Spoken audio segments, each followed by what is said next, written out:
प्रश्न क्रमांक 3 2266 सुधाकर प्रश्न क्रमांक 3 2266 वितरित केल्याप्रमाणे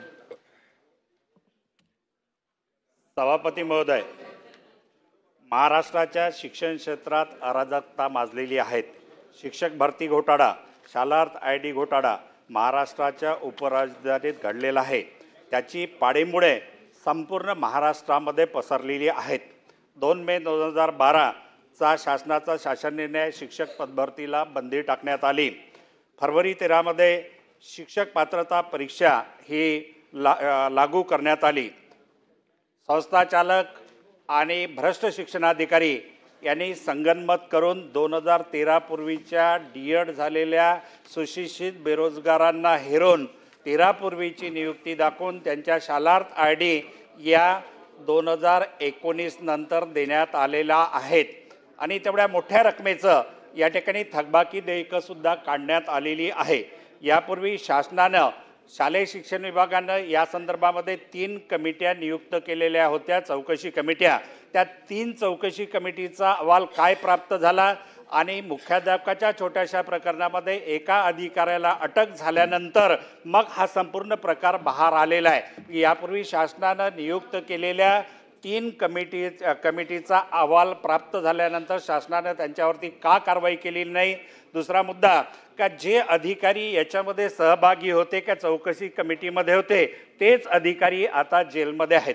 आणि परत आजच्या उत्तरामध्ये असं म्हटलेलं आहे की या ठिकाणी संचालक सहसंचालक दर्जाच्या अधिकारी स्तरावरती आम्ही चौकशी समिती नेमू आणि चौकशी करू. या ठिकाणी शिक्षणाधिकारी, शिक्षण उपसंचालक कार्यालय, संचालक कार्यालय, आयुक्त कार्यालय आणि मंत्रालयामधले सुद्धा अधिकारी मोठ्या प्रमाणामध्ये यामध्ये सहभागी आहेत. माने नावाच्या उपसचिवाच्या बोगस स्वाक्षरीच्या आधारे अनेक या ठिकाणी नेमणुका झालेल्या आहेत. या मोठ्या प्रमाणामध्ये भ्रष्टाचार झाल्यानंतर या ठिकाणी निधीचं वितरण करण्याची जबाबदारी ही डायरेक्टर लेवलची असते. पण डायरेक्टर लेवलवरून सुद्धा कुठली तपासणी न करता या ठिकाणी निधी वितरित करण्यात आलेला आहे. जवळपास 1000 करोडपेक्षा जास्त रकमेचा या ठिकाणी भ्रष्टाचार झालेला आहे. या भ्रष्टाचाराची आपण विशिष्ट SIT नियुक्ती करून, निवड नागपूर विभागातच नव्हे, हा प्रकार संपूर्ण महाराष्ट्रामध्ये घडलेला आहे.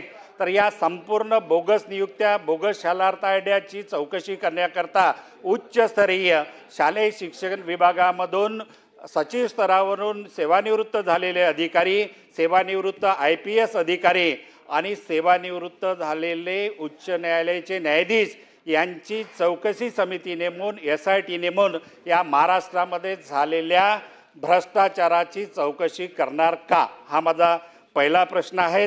आणि या बोगस भरती शालार्थ ID मध्ये जो मेन सूत्रधार आहे, शासनानं त्याला निलंबित केलं, अजूनही त्यांना अटक करण्यात आलेली नाही.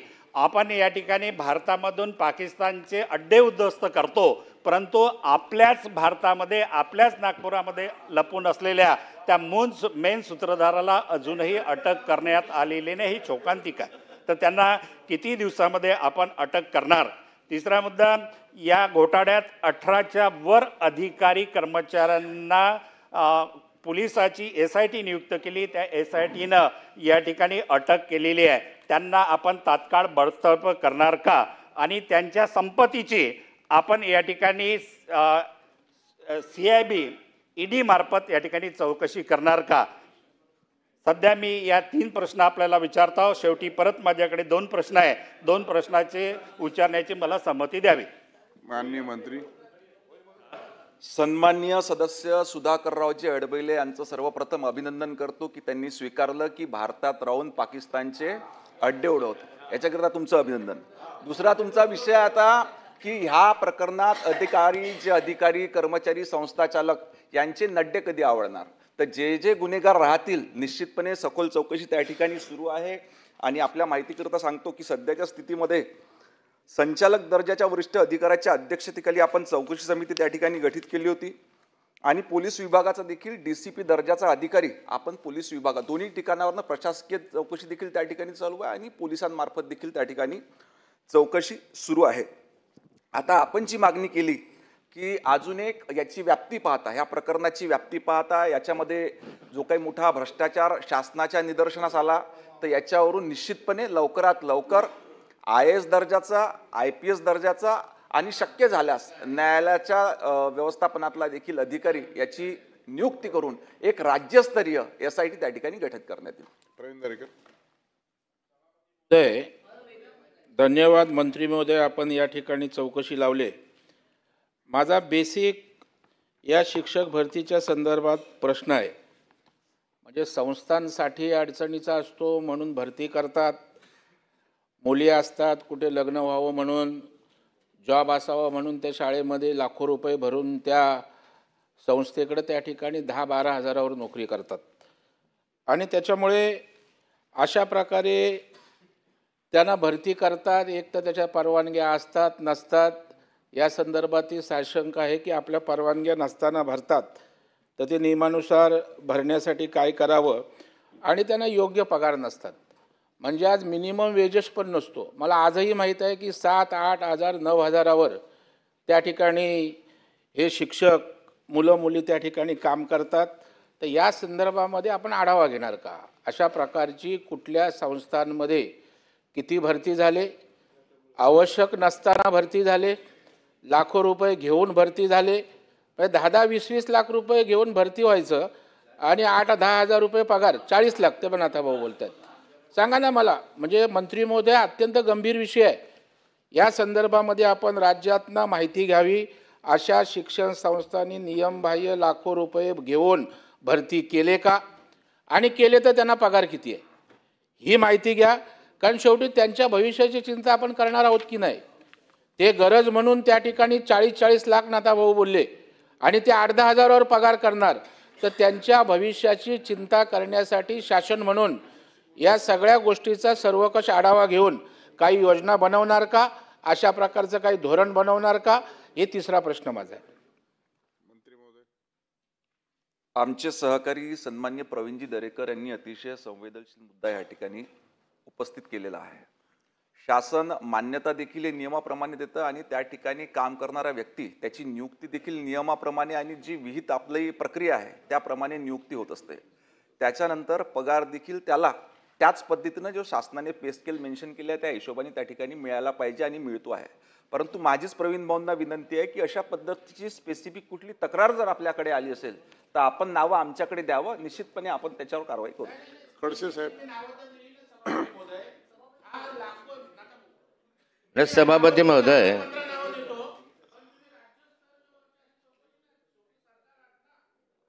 संस्थांचा आढावा घ्या, कुठे भरती झाले, तुम्हाला काय आदेश द्यायचे, मी स्पेसिफिक नावं देतोच त्या ठिकाणी की कुठल्या ठिकाणी किती लाख रुपये घेतले आणि त्यांना पगार कसा 8-10 हजार रुपये, मी नावं देतोच.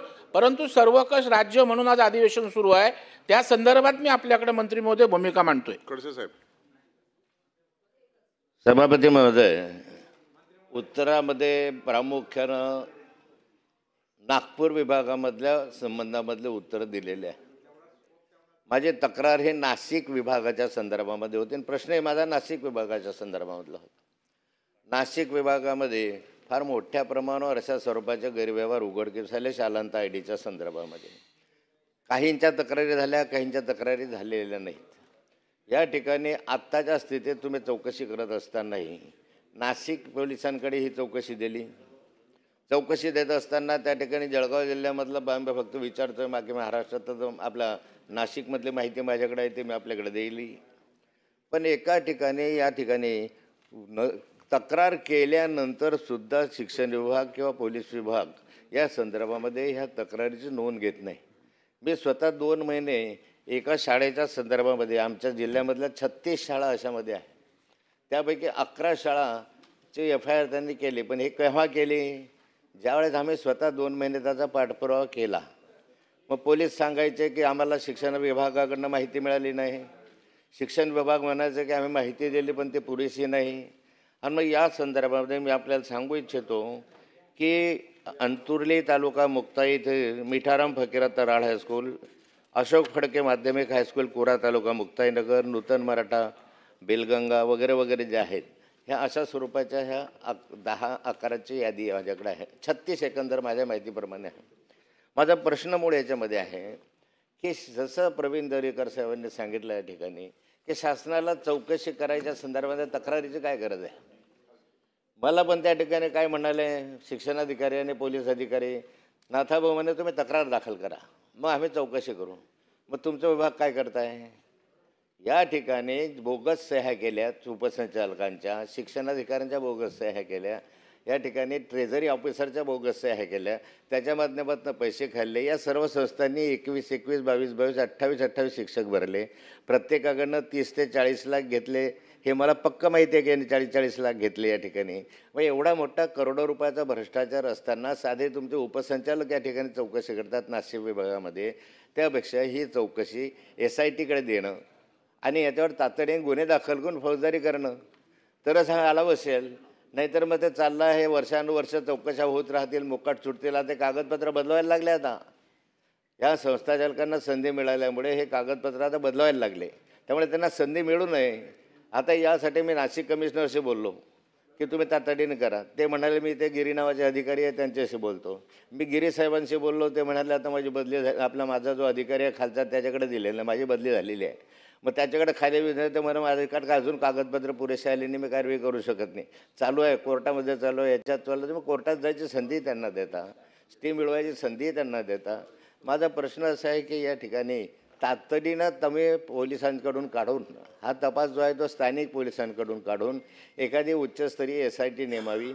SITमध्ये जे निवृत्त पोलीस वगैरे ठेवू नका, आत्ताचे पोलीस ठेवा, त्याच्यामध्ये उच्च पदस्थ ठेवा. अरे आज शेकडो कोटीचा रुपये भ्रष्टाचार आहे. हा काय 5-25 कोटीचा नाही आहे की तुमचे उपसंचालक करतील. उपसंचालकांनीच तर केलेला भ्रष्टाचार हा.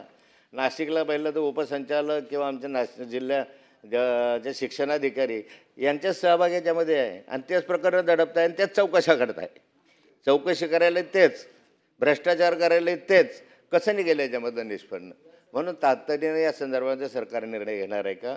आणि जळगाव जिल्ह्यामध्ये प्रामुख्यानं या ठिकाणी अनेक ठिकाणी असं लक्षात आलं अध्यक्ष महोदय, जरी थोडा वेळ घेतला तरी, की शाळाच नाही, बांधकामच नाही, काही नाही, शिक्षक भरती झालेली आहे. म्हणजे शाळाच उपलब्ध नाही. गाव आहे त्या गावामध्ये विचारलं की तुमच्याकडे शाळा आहे का, तर म्हणजे शाळाच नाही. मग शिक्षक भरले कसे, पण भरले 18 शिक्षक आणि पगारही दिले. पगारही झाले. अशा अनेक संस्थांमध्ये हे गैरव्यवहार झाले. तातडीनं गुन्हे दाखल करा, तातडीने यांना अटक करा. हा समाजाचा पैसा यांनी अशा रीतीनं लुटला आहे. माझ्याकडच्या तर आम्ही शैक्षणिक संस्थांचा पाठपुरावा करतो तर पण प्रतिसाद फारसा शासनाकडून मिळत नाही. आता आमच्या सरकारने पाठपुरावा करून जर प्रतिसाद मिळत नसेल तर अन्य ठिकाणची काय व्यवस्था आहे मला माहिती नाही. म्हणून तातडीने आपण या संदर्भामध्ये SIT नेमणार का. आणि हे SIT जे आहे ते आत्ताच्या अधिकाऱ्यांच्या संदर्भामध्ये वरिष्ठ IPS अधिकारी आणि त्यांच्या याच्यामध्ये तुम्ही नेमून, हा नुसता SIT नेमून नाही तर या SITला मुदत दिली पाहिजे की 3 महिन्याच्या आत याच्या संदर्भामधले निष्कर्ष समोर येऊन जो दोषी आहे त्याच्यावर शासन झालं पाहिजे. याबाबत कारवाई करणार का. सन्माननीय सदस्य नाथाभाऊ यांनी विशेष करून नाशिक विभागाचा प्रश्न या ठिकाणी उपस्थित केला होता. नाथाभाऊ, नाशिक विभागामध्ये सहसंचालक दर्जाच्या आणि वरिष्ठ अधिकाऱ्यांच्या जवळजवळ 8 उपसंचालकांच्या माध्यमातून आपण चौकशी त्या ठिकाणी चालू केलेली आहे. परंतु आता आपल्याला तेच सांगतो आहे की हळूहळू मग असं लक्षात येत आहे की संपूर्ण महाराष्ट्रामध्ये ह्या पद्धतीनं त्या ठिकाणी व्यवहार झाले किंवा जे काही प्रकरणं झाले याची व्याप्ती लक्षात घेता शासन लवकरच IAS दर्जाचं, IPS दर्जाचे आणि एक विधी विभागाचा अधिकारी यांची एक राज्यस्तरीय SIT गठीत करून ह्या सर्व प्रकरणाची तात्काळ चौकशी करेल. जोशी. माननीय